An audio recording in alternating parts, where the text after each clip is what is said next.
Aujourd'hui, nous avons le plaisir d'interviewer Anne-Claire Val pour son livre magnifique « Paris sans le peuple, la gentrification de la capitale » aux éditions La Découverte. Anne-Claire Val, bonjour. Bonjour. Voilà, donc vous publiez un livre sur Paris et le peuple. Et lorsqu'on a commencé à préparer l'émission, vous m'avez dit on ne parlera pas de Bobo, donc je ne vous poserai pas la question. Mais quelque part, est-ce que, comme ça, pour démarrer, le succès de ce livre ne vient pas de l'intérêt suscité par cette question du bourgeois bohème et par son appropriation, par l'appropriation d'une petite bourgeoisie des murs de Paris. Et donc c'est ma première question. Vous sous-titrez l'ouvrage « La gentrification de la capitale ». Est-ce qu'on peut revenir, pour nos auditeurs qui ne connaîtraient pas le terme, sur ce concept de gentrification dont le terme vient des pays anglo-saxons? Alors sur les bobos, c'est sûr que, ce qui est d'ailleurs paradoxal, c'est que le terme de bobo, il a été inventé aux États-Unis et il n'est pas, à ma connaissance, pas très utilisé aux États-Unis, mais il a eu beaucoup de succès en France. Dans tous les cas, c'est un terme médiatique et il n'a pas vraiment d'existence sociologique, c'est pour ça que je refuse de l'utiliser. Je pense que le succès du livre, il est aussi dû au fait que la gentrification devient vraiment évidente à Paris. Il y a 10 ou 20 ans, c'était peut-être moins évident. Et aussi parce qu'on est en temps de campagne électorale au niveau municipal. Donc il y a plusieurs éléments qui concourent à faire que ça devienne un sujet brûlant. Plein de gens veulent en savoir plus sur ce qui se passe de ce côté-là. Bien sûr. Et alors sur le terme de gentrification, voilà, c'est le sous-titre du livre, mais c'était le titre de ma thèse, puisque le livre il est tiré d'une thèse de doctorat en géographie.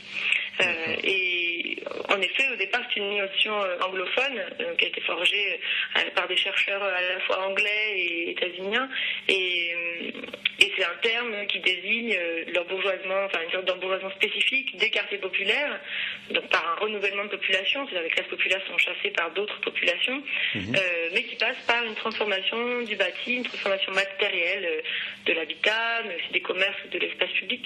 C'est pour ça que c'est d'ailleurs beaucoup de géographes qui ont d'abord travaillé sur cette notion, puisque c'est une transformation matérielle de la ville qui est liée à une transformation sociale. C'est ça qui est intéressant à mon sens dans ce processus, c'est cette double entrée. Donc l'intérêt du terme, c'est qu'il désigne une forme particulière. L'embourgeoisement, c'est plus large, c'est beaucoup plus large. Par exemple, les beaux quartiers, les quartiers bourgeois sans bourgeoises, ils ne cessent d'être de plus en plus exclusifs, et c'est tout à fait autre chose comme processus. Puis il y a aussi des quartiers qui peuvent s'embourgeoiser par un certain renouvellement de la population, voire par une ascension sociale de la population sur place, qui est quand même tout à fait différent, sans forcément qu'il y ait une transformation matérielle visible dans le quartier. Donc c'est quelque chose de plus précis.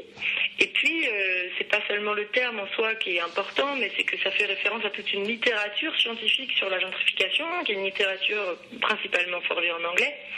Ça commence à se développer en France, mais c'est depuis les années 2000, alors que cette littérature anglophone, elle date des années 70-80, et puis encore aujourd'hui c'est un énorme champ de recherche en géographie et en sociologie urbaine. Et c'est aussi pour faire référence à ce champ de recherche, et notamment pour faire référence à un courant qui l'anime, qui est un courant de géographie radicale, animé par exemple David Harvey, mais pour lui, il n'a pas travaillé spécialement sur la gentrification. C'est en revanche un de ses élèves, Neil Smith, qui est décédé récemment, qui a été un des premiers à travailler sur la gentrification et à faire le lien avec le fonctionnement du capitalisme dans la production d'espaces urbains, et puis les rapports de classe aussi dans l'espace urbain.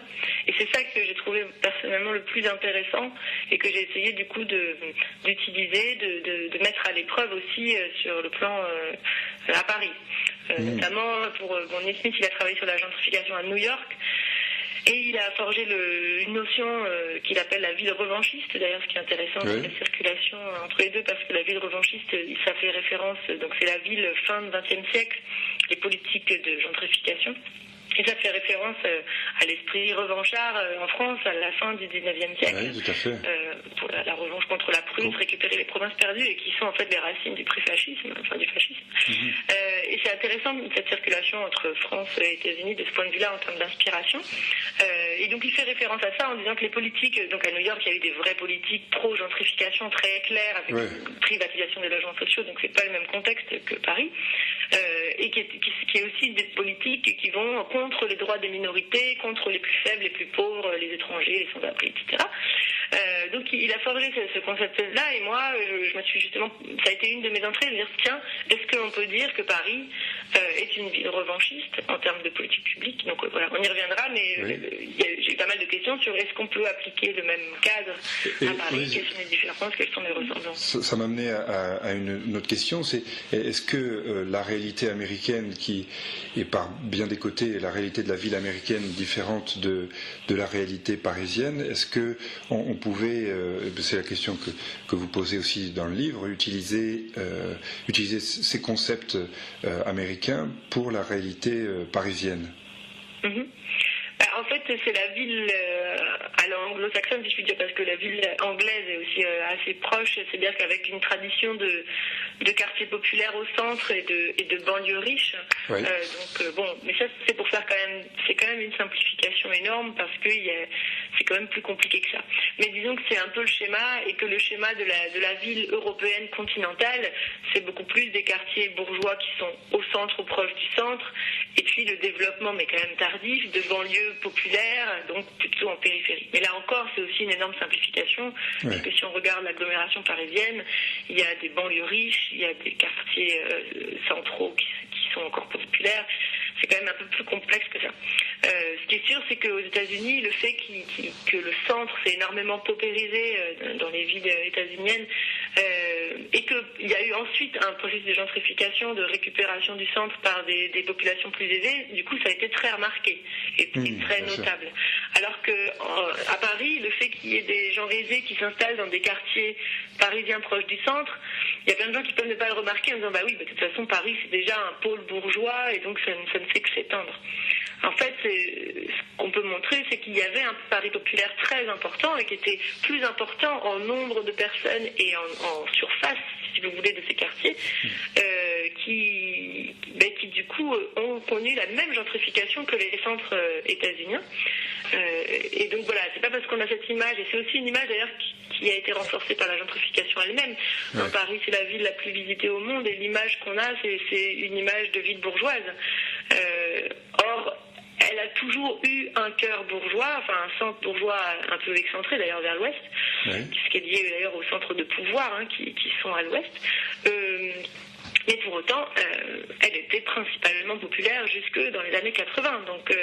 Donc voilà, là ça amène quelque chose aussi, cette notion, elle permet de saisir une plus grande complexité que les images qu'on peut avoir d'une mosaïque sociale en général assez caricaturale. Et d'un autre côté, vous le rappelez par une belle citation d'Auguste Chevalier, qui dit que Paris n'a pas besoin de posséder en son sein tant de manufactures, tant de grandes usines. La destination de notre capitale, c'est d'être une ville de luxe et de plaisir, et le but vers lequel elle doit tendre, c'est d'attirer de plus en plus les étrangers, et avec eux le commerce et la consommation. Et est-ce que quelque part, Paris n'est pas en train d'accomplir un destin, là on est en 1850, depuis le 19e siècle, ou depuis même la fin du 18e, elle accomplit son destin sans pouvoir s'en arracher. Alors peut-être qu'on y reviendra, mais en tout cas il n'y a pas de destin dans les sociétés humaines, heureusement. En revanche, il y a des politiques publiques, et là, cette citation-là, elle s'inscrit dans un contexte pré-haussmannien, où il y avait déjà eu le percement de rues, comme la rue Rambuteau, le préfet Rambuteau, etc. Donc c'est en fait en 1850 ce discours, il est performatif, c'est-à-dire que Exactement. de fait, la ville était en plein boom industriel, donc c'était pas ce qui était en train de se réaliser, mais c'était une volonté d'une certaine fraction des classes dominantes de faire ça de Paris, et Haussmann l'a en partie fait. Alors en fait, Haussmann n'a pas complètement gentrifié la ville, puisqu'on était dans un contexte de très forte croissance industrielle, et donc d'apport très fort de main-d'œuvre rurale qui venait travailler comme ouvrier, et qui ont donc dû se loger. Donc la ville est restée très fortement ouvrière, mais simplement ça a recomposé un peu la géographie interne de la ville.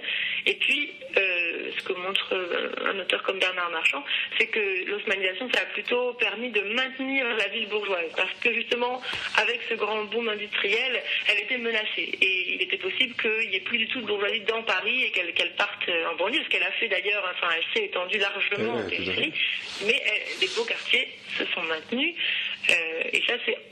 Et puis cette fonction, cette image de Paris comme voilà ville du luxe, de la consommation, c'est enrichi et maintenu grâce à grâce ou à cause, des points de vue, des travaux haussmanniens. Ouais. Et ce que j'aime bien aussi dans le livre, c'est que vous ne voulez jamais dresser un tableau simpliste de la réalité. Par exemple, j'ai beaucoup aimé lorsque vous prenez l'exemple du quartier du Marais, que vous pouvez peut-être rappeler à nos auditeurs, qui a fait l'objet de phases successives de peuplement, ou même par exemple l'ancienne place royale, la place des Vosges, qui est passée de l'un à l'autre, aux mains du peuple, de l'aristocratie, puis aux mains du peuple, puis aux mains de l'aristocratie. Est-ce que vous pouvez revenir sur cet exemple? En fait, ce sont des cas assez rares finalement de quartiers qui connaissent plusieurs cycles d'investissement, des investissements et donc aussi de peuplement qui va avec. Il y en a dans les quartiers victoriens de Londres par exemple, qui étaient des quartiers destinés à la grande bourgeoisie, qui se sont paupérisés puis qui se sont gentrifiés derrière. Et d'ailleurs c'est intéressant que les premiers travaux sur la gentrification à Paris ont été le fait d'auteurs anglaises et états-uniennes qui sont justement focalisés sur le Marais parce que ça représentait ce type de quartier qui a connu plusieurs destins sociaux. Et en effet, le Marais, c'était au départ un quartier aristocratique créé à l'époque d'Henri IV, donc vraiment aristocratique, avec une affirmation du pouvoir royal, avec la création d'une des premières places royales à Paris, où il y avait aussi une manufacture de textiles de luxe pour ce qu'on appelait les italiennes, pour qu'elles soient produites qu'à Paris et non plus importées d'Italie. Quartier qui s'est progressivement disons, mélangé, c'est-à-dire qu'il y a eu un afflux, de toute façon, on était à une époque où la ville était beaucoup moins clairement divisée socialement parce que c'était tout petit, et que donc même un quartier aristocratique, il y avait quand même des classes populaires qui y vivaient, et progressivement, et c'est toujours, c'est intéressant, c'est toujours à l'initiative des classes dominantes, que progressivement elles sont parties pour aller un petit peu plus vers l'ouest, par exemple dans le faubourg Saint-Germain, faubourg Saint-Honoré, et puis progressivement encore plus loin vers le 16e arrondissement, notamment avec le déplacement de la cour à Versailles, donc vers l'ouest. Et ce mouvement vers l'ouest... Ils sont déplacés parce que justement ils voulaient être dans des quartiers moins mixtes. Et le Marais, pendant ce temps-là, du coup, s'est paupérisé. Il a été même au 19e siècle un quartier ouvrier, un quartier d'immigration, avec notamment d'immigration juive. Et les cours ont été, du coup, les cours des anciens hôtels particuliers sont devenus des lieux de manufacture. Et puis, les hôtels particuliers ont été lotis en plusieurs petits appartements. Et dans les années, disons, 60, 70, mais là c'était vraiment les prémices, il y a eu des politiques publiques pour réhabiliter cet espace et aussi le patrimonialiser. On procédait à des opérations, ce qu'on appelait le curtage des cours, c'est-à-dire qu'on essayait d'éliminer tout ce qui avait été créé après coup, après l'architecture Renaissance, et donc aussi désindustrialiser le quartier. Et ce processus, ces politiques publiques, mais aussi le fait qu'il est central, la qualité de l'architecture, c'est plusieurs facteurs qui ont concouru à le gentrifier et à faire qu'aujourd'hui c'est un quartier à nouveau très aisé. D'accord, donc on faisait disparaître les marques de la présence du peuple, entre guillemets, déjà. Et c'est ce mouvement, petite question rapide pendant que j'y pense, mais ce mouvement vers l'ouest, est-ce qu'il a des causes précises, ou est-ce que c'est le hasard de cette bourgeoisie, cette haute bourgeoisie qui progressivement disparaît de l'autre côté, puis s'étale jusqu'à Neuilly. Non, c'est vraiment, en fait, à l'origine, c'est le déplacement de l'aristocratie et c'est lié au lieu du pouvoir royal. C'est-à-dire que le pouvoir royal, au départ, il est au Louvre, aux Tuileries, donc dans le centre, dans le plein centre de Paris, et le Marais, c'est juste à côté. Le faubourg Saint-Germain, c'est un petit peu en face. Et à partir de Louis XIV, il y a un déplacement de la cour à Versailles, et du coup, l'aristocratie se déplace aussi dans ces quartiers. Alors, c'est à la fois, elle se déplace en suivant le pouvoir royal, mais aussi parce qu'à chaque fois, elle crée des nouveaux quartiers. Les quartiers aisés, aujourd'hui bourgeois, mais à l'époque aristocratique, ils sont toujours créés ex nihilo. Il n'y avait rien, on crée un nouveau quartier et il est tout de suite à la destination des classes dominantes avec une architecture de très bonne qualité, etc. Et aussi, au fur et à mesure de ce déplacement, on a des quartiers qui sont de moins en moins mixtes. C'est-à-dire qu'on s'éloigne, c'est de plus en plus cher, de plus en plus de bonne qualité, et donc le but est quand même d'être dans des quartiers de moins en moins mixtes. Et ça continue, ça ne s'arrête jamais, le 16e est aussi aujourd'hui de moins en moins mixte, sans forcément se déplacer. Bon, et par ailleurs, après, avec le développement, alors pas forcément de la grande bourgeoisie, même si celle-ci s'enrichit, mais elle n'est pas beaucoup plus nombreuse en termes numériques, mais en revanche, le développement de salariés qui deviennent de plus en plus aisés, comme certains cadres dirigeants ou cadres supérieurs, eh bien, il y a de plus en plus de monde qui se loge dans la continuité de ces beaux quartiers, et donc ça nourrit toute la banlieue ouest. D'accord. Et je voudrais maintenant qu'on passe, si vous le voulez bien, aux acteurs, entre guillemets, de cette gentrification. Et donc, une petite question qui m'est tout de suite venue à l'idée quand je lisais votre livre, c'était finalement si ces acteurs donc, qui peuplent un espace au départ mixte, cette petite bourgeoisie, qui est essentiellement constituée, comme vous le dites dans le livre, de gens cultivés, mais qui peut-être n'ont pas autant de moyens que les autres, et qui au départ donc est composé d'artistes, par exemple à la recherche de hangars désaffectés pour pouvoir disposer de leur toile ou de leur art. Donc est-ce que cette petite bourgeoisie n'est pas amenée à rentrer en contradiction souvent avec ses propres idées? Je pense à un très bon exemple que vous prenez au sujet des cinémas MK2 et de Marine Karmitz qui était quand même maoïste au départ, et qui finissent par aller à l'encontre de leur propre idéologie, quelque part, en faisant disparaître le peuple du système, de la ville, alors que c'est justement des idées qui leur étaient chères. Et lorsqu'on voit l'empire économique et en un sens financier de Marine Karmitz, on se dit peut-être que là, il s'agit de passer du Colmao au Rotary Club. Donc, tout à fait. Alors en fait, il y a plusieurs choses dans votre question. En fait, là, ce que vous désignez, c'est ce que j'ai appelé les gentrifieurs, c'est-à-dire ceux qui font la gentrification. Cela dit, il faut d'abord préciser que ceux qui font la gentrification, ce ne sont pas que des nouveaux habitants des quartiers populaires. Ça peut être les pouvoirs publics, on y reviendra, parce que leur rôle est un peu compliqué. Ça peut être des entrepreneurs comme Marine Karmitz, mais ça peut être des banques, des promoteurs immobiliers. Donc il ne faut pas limiter l'action de la gentrification, c'est pas juste les nouveaux habitants. Il y a plusieurs acteurs. Dans ces nouveaux habitants, il y a beaucoup par exemple de locataires qui, s'ils transforment effectivement la composition sociale de ces quartiers, en revanche ne transforment pas matériellement le quartier. Par exemple, en général, ils ne refont pas entièrement leur appartement, en tout cas c'est pas eux qui le font. Et du coup, les gentrifieurs habitants, c'est surtout ceux qui sont propriétaires, c'est-à-dire qui achètent soit un logement, soit un local d'activité, mais parce qu'ils vont y être artistes, en changeant la destination de ce logement en destination sociale, destination du local d'activité. Ça pouvait être un atelier artisanal, ça devient un atelier d'artiste, en le réhabilitant et puis en changeant la composition sociale. Donc là, de ce côté-là, si on s'intéresse à eux, c'est intéressant parce qu'on se demande quels sont ces nouveaux habitants, à quoi ils correspondent. Et en effet, ce que vous avez décrit, l'itinéraire de Marine Karmitz, je l'ai détaillé dans le livre parce qu'il me paraissait exemplaire. Mais ça peut être l'itinéraire de certains chercheurs qui étaient très critiques et qui sont aussi enrichis, qui ont gagné du pouvoir. Ça peut être aussi l'itinéraire de journaux comme Libération, par exemple. D'ailleurs, la citation que vous faites. Et c'est assez intéressant d'ailleurs de voir ces itinéraires parallèles qui en même temps ont une place dans la ville.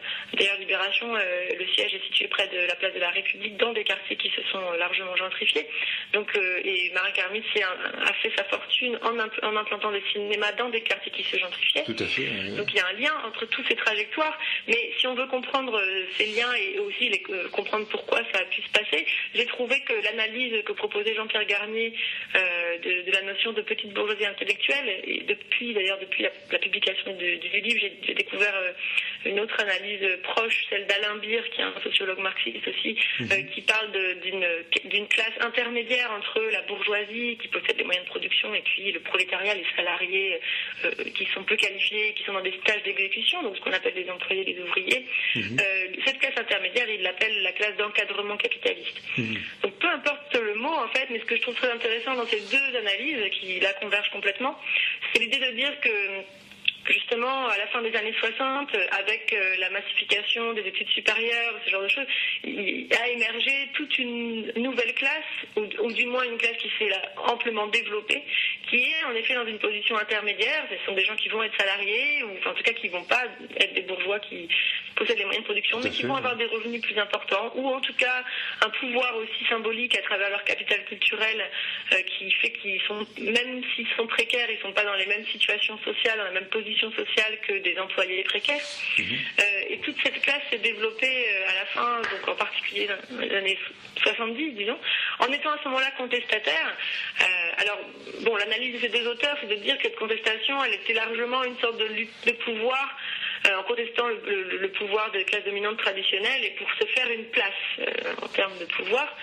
Donc c'est sans doute, je pense qu'on ne peut pas réduire les mouvements de contestation des années 70 à cette seule dimension, mais je pense qu'elle a quand même joué un rôle important et que du coup ensuite ces jeunes étudiants contestataires qui sont ensuite devenus salariés ou travailleurs avec une position sociale intermédiaire et plus avantageuse que les classes populaires, ce sont aussi eux qui ont gentrifié les quartiers populaires et progressivement qui ont aussi obtenu des positions de pouvoir. Alors c'est très relatif entre l'artiste précaire et Marin Karmitz, il y a tout un monde, mais en même temps il y a une trajectoire assez proche, ou en tout cas similaire, parallèle disons. Et donc ça c'est assez intéressant, ça permet aussi de comprendre pourquoi ces gens qui gentrifient et qui se sont aussi enrichis, d'ailleurs ils se sont enrichis soit parce qu'ils sont enrichis par leur travail, mais ils sont enrichis aussi parce qu'ils ont acquis un patrimoine immobilier à Paris et que vu l'augmentation des prix immobiliers, ils sont à la tête d'un patrimoine aujourd'hui, alors que ce n'étaient pas forcément des gens qui étaient héritiers d'un patrimoine. Donc toutes ces trajectoires, ça permet aussi de comprendre ce qui paraît apparemment contradictoire avec le fait qu'ils pouvaient être. Alors après, il ne faut pas généraliser, tous les gentrifieurs n'étaient pas des contestataires des années 70, mais disons qu'ils pouvaient tenir en tout cas un discours contestataire et qui, en tout cas aujourd'hui encore, tiennent pas ce que j'appellerais un discours contestataire, mais moi dans mes enquêtes, je leur ai demandé quelle était leur position politique et ils ont tous dit être de gauche. Alors après, quand je leur ai demandé ce que ça voulait dire être de gauche, ils ont dit des choses très très vagues du style oui, être de gauche et être heureux qu'il y ait des différences. Donc c'était pas très politisé. Ça montrait qu'ils n'étaient pas politisés, qu'ils n'avaient pas une conscience politique bien formée et qu'ils n'étaient pas du tout contestataires d'ailleurs. Exactement, oui. Et qu'ils d'ailleurs beaucoup ont dit qu'ils étaient de gauche réalistes, mais pour autant ils s'affirment quand même de gauche dans leur vote aussi. Ils se veulent des consciences de gauche. Ils sont principalement électeurs du Parti socialiste de ce point de vue-là. Et Anne, j'ai une autre question justement. Est-ce que sur ces acteurs, est-ce qu'ils ont le souci de se mélanger, par exemple à travers le système scolaire, en se disant finalement mes enfants vont à l'école avec des enfants entre guillemets, je dis bien de pauvres ou des fils d'immigrés, ou quelque part leur bonne conscience a une limite assez rapide, au-delà de laquelle ils ne souhaitent pas aller. Oui, alors en fait c'est évident que ce groupe, par sa trajectoire même et aussi par la gentrification qui en est exemplaire, est dans une position tissée de contradictions. De toute façon, quand bien même, j'ai envie de dire avant même de répondre à votre question, quand bien même ils se mélangeraient, certains le font, ça n'empêche pas que leur arrivée progressive, massive, non seulement ils arrivent, mais en plus c'est un renouvellement, c'est-à-dire qu'il y a un renouvellement à l'intérieur des gentrifieurs, ils sont de plus en plus aisés, c'est-à-dire qu'au début vous aviez des artistes précaires, à la fin vous avez des cadres de la finance. et donc il y a quand même un monde entre les deux, et les premiers ouvrent la porte au second ou au troisième. Donc le fait même qu'ils arrivent de manière massive dans ces quartiers et qu'ils se renouvellent en étant de plus en plus riches, de toute façon pousse les classes populaires dehors, même s'ils se mélangent. Et le mélange ne freine pas du tout le processus. Donc ça, c'est une première chose qu'il faut avoir en tête. Après, de fait, ils sont mal situés dans ces quartiers, puisque leur position de classe les amène à fréquenter des gens qui leur ressemblent, comme à peu près toutes les classes sociales. De ce point de vue-là, ils ne sont pas spécifiques. Mais donc aussi à avoir une vue sur l'école comme un outil de reproduction de leur pouvoir de classe, comme aussi toutes les classes sociales. Mais du coup, à souhaiter aller dans des écoles où ils vont assurer la réussite sociale, mais aussi plus que la réussite uniquement scolaire, tout un ensemble de normes qu'ils veulent transmettre à leurs enfants qui ne sont pas celles des classes populaires. Donc ça permet de comprendre qu'ils pratiquent massivement l'évitement scolaire. Et il y a même un sociologue et un géographe, Franck Poupeau et Jean-Christophe François, qui ont proposé comme analyse de la suppression de la carte scolaire. En tout cas, elle n'a pas été supprimée, mais elle a été largement assouplie. Donc la carte scolaire, ça fait qu'on est censé aller dans l'établissement public qui correspond à notre quartier, quand on habite à tel ou tel endroit. Elle a été largement assouplie, et ça a été un projet de la droite assez important. Donc ces deux auteurs proposent comme analyse le fait que c'est justement la gentrification, l'arrivée massive de classes, lorsqu'ils appellent des classes moyennes, et qu'on pourrait appeler la bourgeoisie intellectuelle, dans des quartiers populaires, mais que ce soit à Paris ou en banlieue, d'ailleurs en proche banlieue, qui explique la nécessité pour cette classe d'assouplir la carte scolaire, parce que sinon c'est pas tenable. Et ça permet de sécuriser leur installation là. Ils peuvent s'installer là parce qu'ils sont sûrs qu'ils peuvent aller mettre leurs enfants à l'école ailleurs. Soit ailleurs, c'est-à-dire par exemple des écoles privées du même quartier, soit dans d'autres quartiers. Voilà. Et de ce point de vue-là, ils sont très mal situés, puisque ceux que j'ai pu rencontrer, donc l'école privée en France, c'est principalement l'enseignement catholique. Or, aucun s'est revendiqué d'être catholique, et donc tous ont même plutôt une vision assez laïque des choses. Ils se disent de gauche, et donc ils sont un peu. Alors ils disent oui, bon, j'aurais jamais pensé mettre mon enfant à l'école privée, mais voilà. Et puis ils finissent par dire des choses assez hallucinantes, du style oui, mais alors l'école privée, vous savez, elle est très mixte, parce qu'en effet, c'est une école privée certaine qui pratique le quotient familial, et donc où il y a des enfants d'immigrés et où il y a des enfants des classes populaires. Bon, cela dit, c'est quand même sélectif, et ne serait-ce que quand même par l'argent. Donc ils finissent par dire qu'ils ne sont pas allés à l'école publique de quartier, mais qu'ils sont allés dans une école qui était quand même mixte. Donc bon, ils finissent par un peu s'en mêler les pinceaux eux-mêmes dans leur... Et vous avez, si je peux me permettre de vous citer la page 167, une très belle phrase, parce qu'il y a une partie d'enquête, je le dis pour nos auditeurs, très, très intéressante, puisque vous êtes vraiment une dimension de terrain, et vous concluez l'une des entretiens, les hésitations de ce discours trahissent assez bien l'acrobatie intellectuelle qui consiste à valoriser l'école privée pour sa mixité sociale, alors même que l'on y recourt pour éviter l'école publique de secteur jugée trop populaire. Oui, et d'ailleurs ça permet de montrer que il y a quelque chose que je travaille beaucoup dans l'ouvrage, c'est la notion de mixité sociale, qui est utilisée autant par les gentrifieurs que par les pouvoirs publics.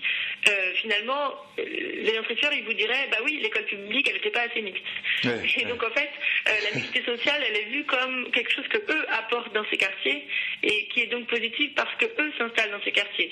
Et donc, à terme, ça réduit considérablement, et ça on peut l'observer par les statistiques, qui est l'autre volet de mon travail, la mixité sociale de la ville, puisque les classes populaires ils sont de moins en moins nombreuses, mais c'est pas vu comme ça, c'est vu comme plutôt à l'inverse, donc c'est un peu la mixité sociale à l'envers. Ouais. Et sur la question de l'immigration, ces gentrifieurs se situent à quel niveau? Si on a bien conscience qu'ils ont bonne conscience, mais quel est le rôle de l'immigration dans la gentrification? Alors, ce serait peut-être pas le rôle de l'immigration dans la gentrification. En tout cas, il y a deux processus parallèles. Enfin, il y en a d'ailleurs d'autres, mais disons, on peut au moins remarquer ces deux processus parallèles dans les quartiers populaires. C'est-à-dire que les quartiers populaires parisiens se gentrifient tous, alors à des rythmes différents.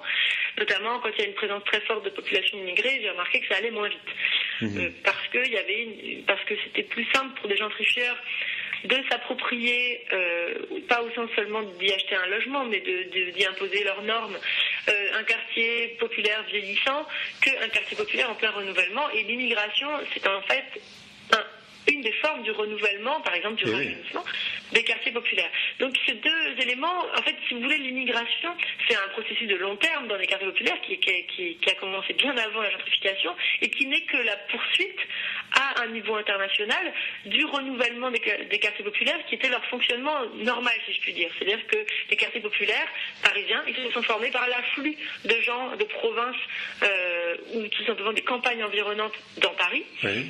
Et puis donc voilà, après les Auvergnats, il y a eu les Italiens, après les Italiens, il y a eu les Maghrébins et ensuite aujourd'hui les Chinois. Tout ça se superpose, un peu d'ailleurs comme se sont formés les quartiers populaires des villes états-uniennes, même si c'est pas tout à fait le même contexte, puisque c'était un pays du neuf. Mais bon, pour autant, il y a ces mêmes processus un peu de renouvellement migratoire. Et de ce point de vue-là, il y a une continuité très claire dans ces processus d'immigration. C'est-à-dire que d'un côté, on est dans un contexte médiatique où on stigmatise énormément l'immigration comme quelque chose qui serait étranger, presque inassimilable.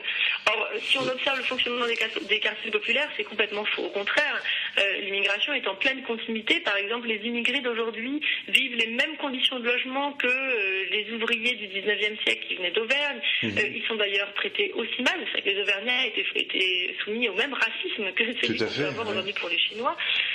Et puis leurs conditions de travail sont très proches. Ils ont aussi toute une stratégie de s'implanter par les commerces, de même que les Auvergnats avaient ouvert des bounias, donc les bars, les cafés Auvergnats, et qui sont aujourd'hui repris par des Kabyles, voire des Chinois. Donc tout ça est dans une grande continuité. On a une continuité aussi dans les usages de la rue, la présence dans la rue, l'importance des cafés dans la sociabilité populaire parisienne, etc., etc. Donc tout ça est une grande continuité, et du coup ça rentre en concurrence avec la Exactement, il y a concurrence avec le gentrifieur. Voilà, parce que les gentrifieurs, eux aussi, sont friands de café, mais pas les mêmes. Et puis ils vont changer les normes de l'usage de l'espace public. Par exemple, ils vont beaucoup se plaindre du bruit, ou ils vont avoir une action normalisatrice de l'espace public qui rentre en contradiction avec les usages populaires.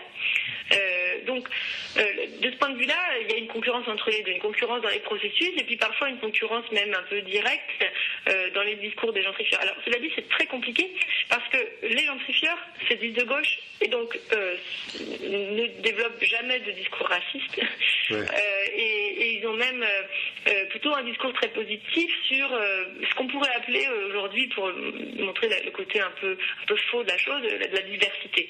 D'ailleurs, leur façon de parler de la mixité sociale dans les quartiers populaires, c'est pas tellement la mixité sociale au sens de gens qui auraient des richesses différentes, mais plutôt la mixité culturelle.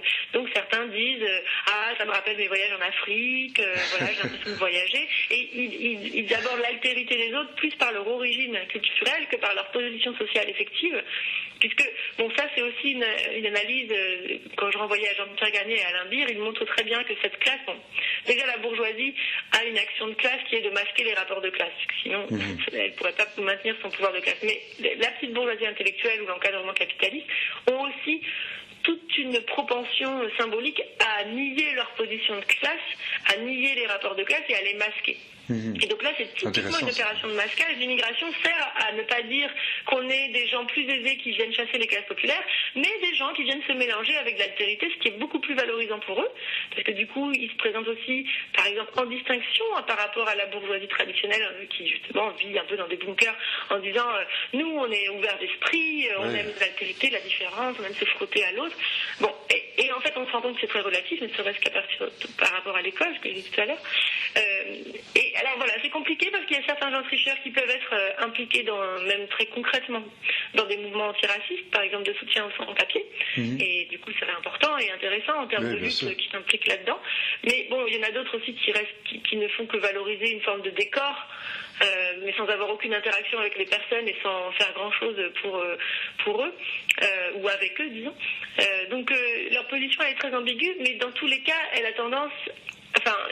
la mise en avant de l'immigration ou de l'altérité culturelle, elle permet de masquer les rapports de classe, en fait. Et donc, finalement, dans ces quartiers populaires d'immigration récente, est-ce que les gentrifieurs parviennent à chasser donc ces populations, comme ils le font avec les autres, ou finalement, dans cette concurrence... par exemple, je pense à des quartiers sur lesquels vous revenez, par exemple Barbès.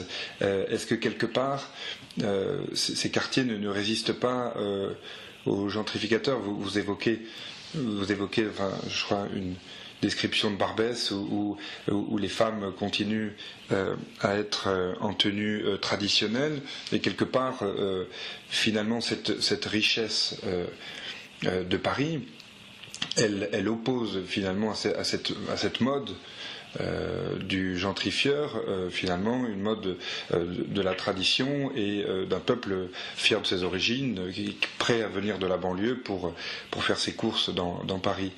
Alors, finalement, qui gagne? Est-ce que c'est le gentrifieur ou...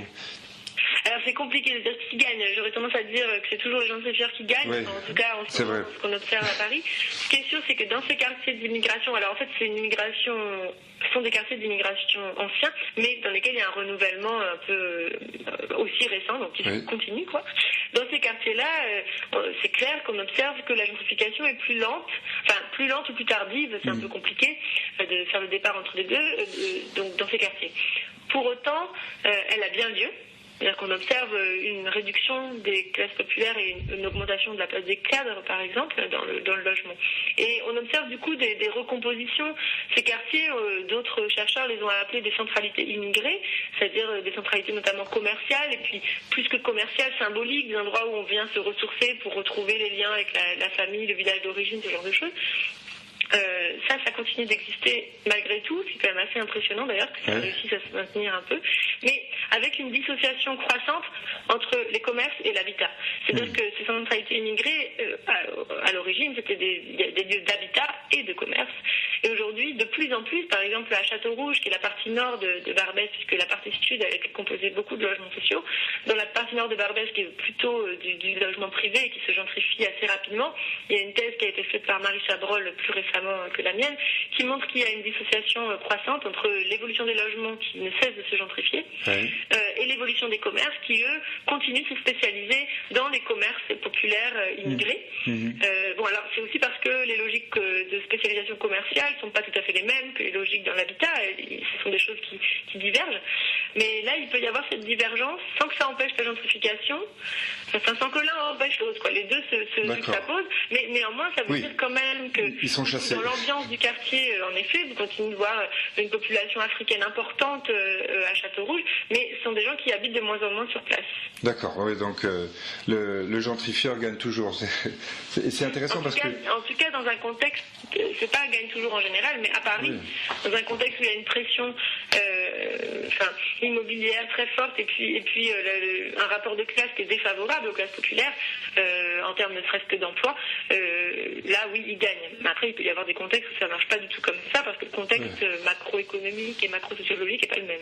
Et vous le rappelez à un moment donné dans l'un des derniers chapitres, vous dites, je vous cite, que les classes populaires, la voient ou non, et quel que soit leur point de vue à son propos, la gentrification contribue à leur éviction du centre de l'agglomération parisienne.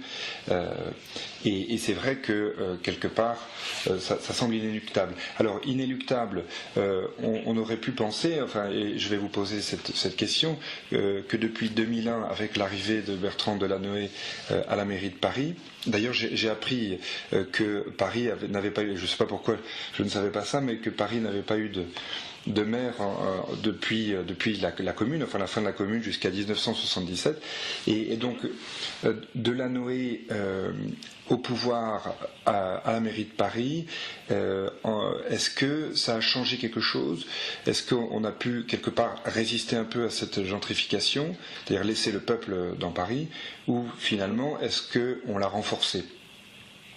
Alors, c'est une question intéressante, c'est une des questions que je me suis posée dans le livre, parce que déjà ce qu'il faut juste rappeler, c'est que jusqu'ici, disons jusqu'aux années 2000, le rôle des politiques publiques dans la gentrification avait été assez ambigu. Par exemple, il y a eu un contrôle des loyers qui était dans les logements anciens, mais qui sont majoritaires à Paris, jusqu'à la fin des années 80, c'était au niveau national, mais du coup ça a eu un effet de frein de la gentrification à Paris.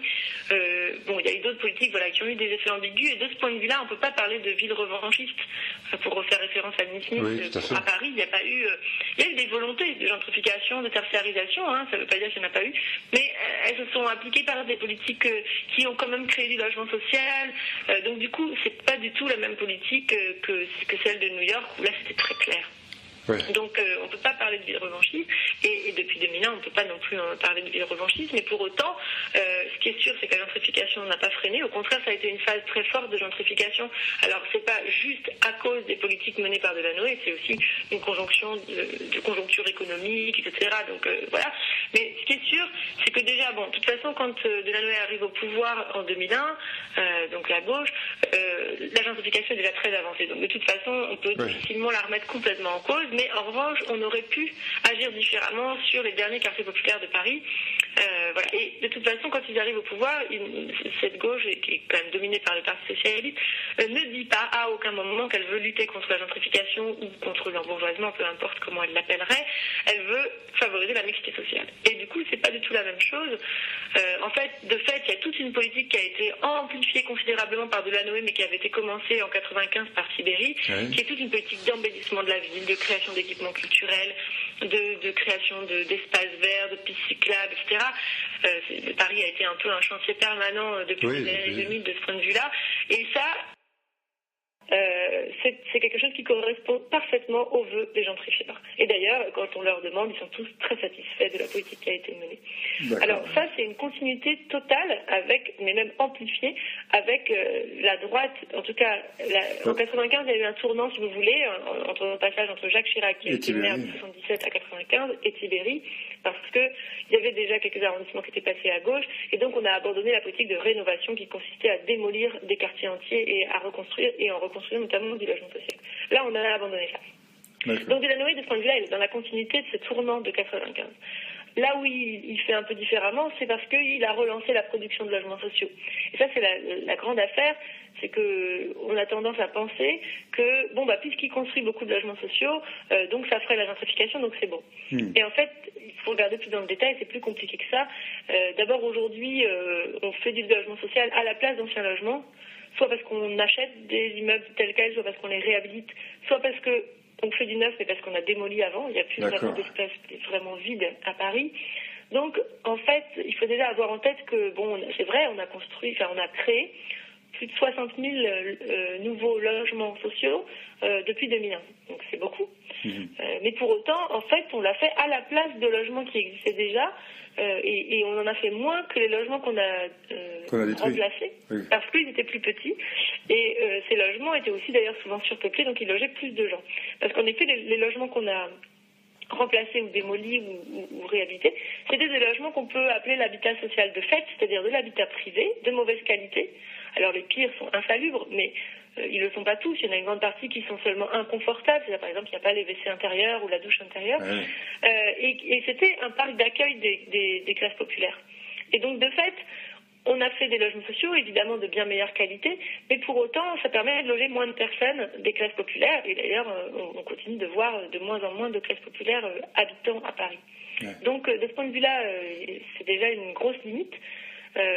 Puisque, de toute façon, on veut atteindre 20% du parc de logements sociaux, parce que c'est un objectif dans la loi. On est passé de 13,4 à 17,8, donc il y a bien une augmentation. Mais cela dit, ça ne prend pas en compte ce que représentait le parc social de fait.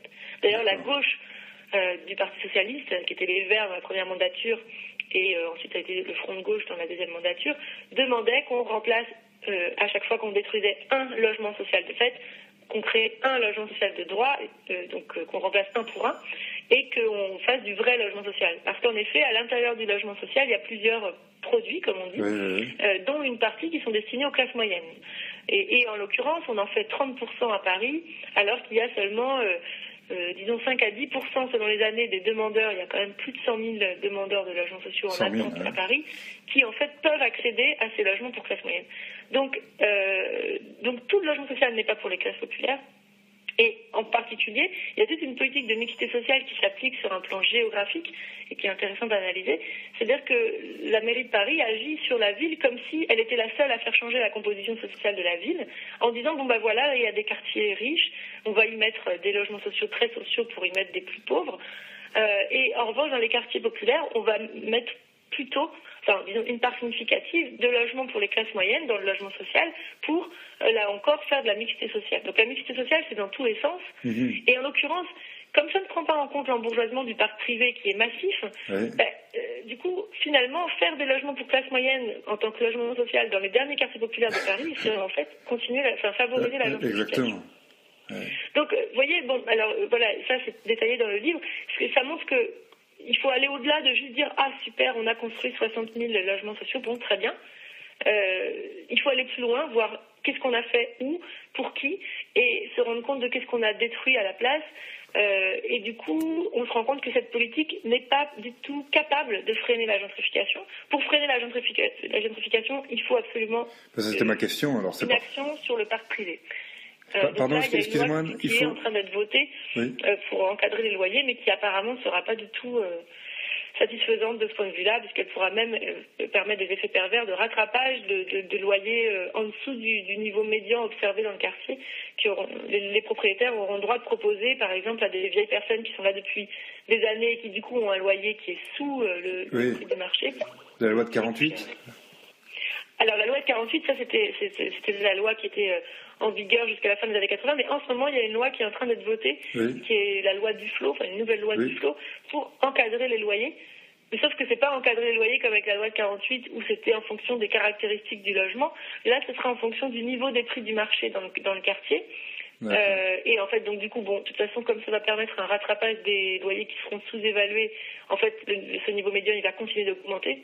Donc ça va juste encadrer la hausse, si vous voulez, sachant que de toute façon, les loyers sont déjà très hauts et que donc, en moyenne, les nouveaux loyers, enfin, les nouveaux baux qui sont signés aujourd'hui, sont pas accessibles aux classes populaires. Bien sûr.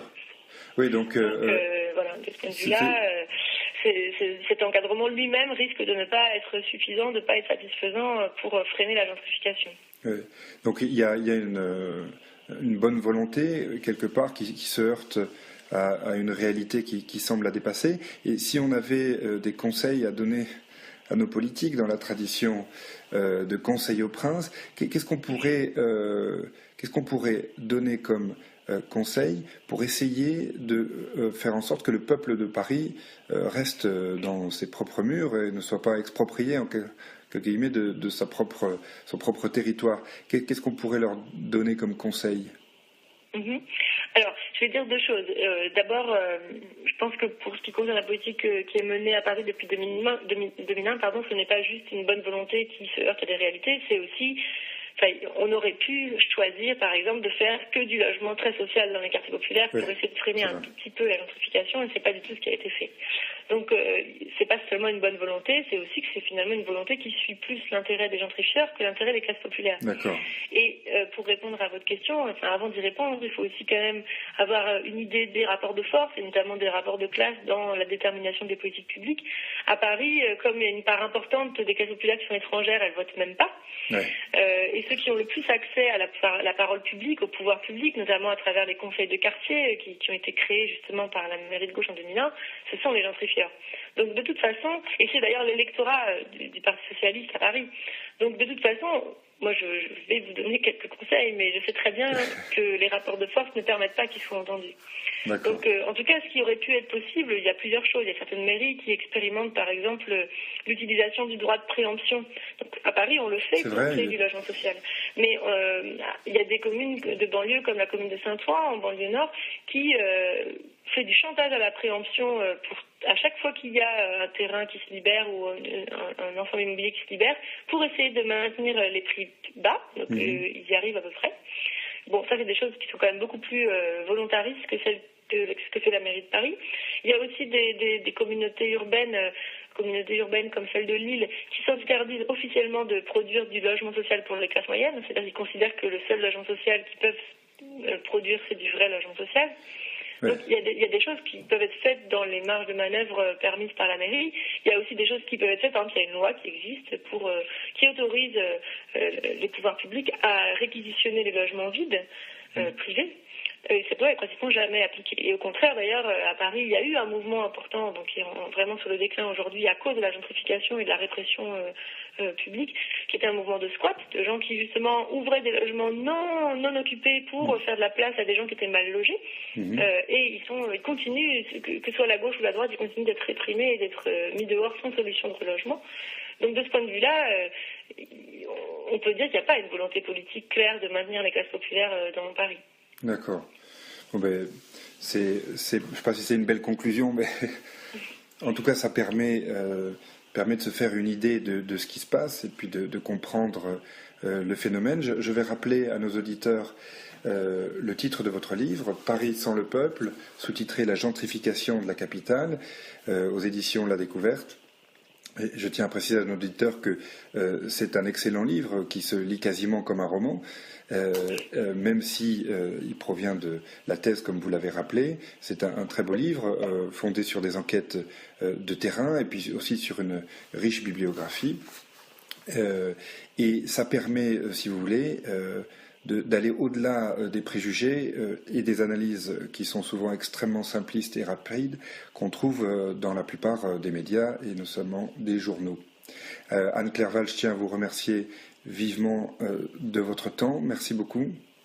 Merci à vous.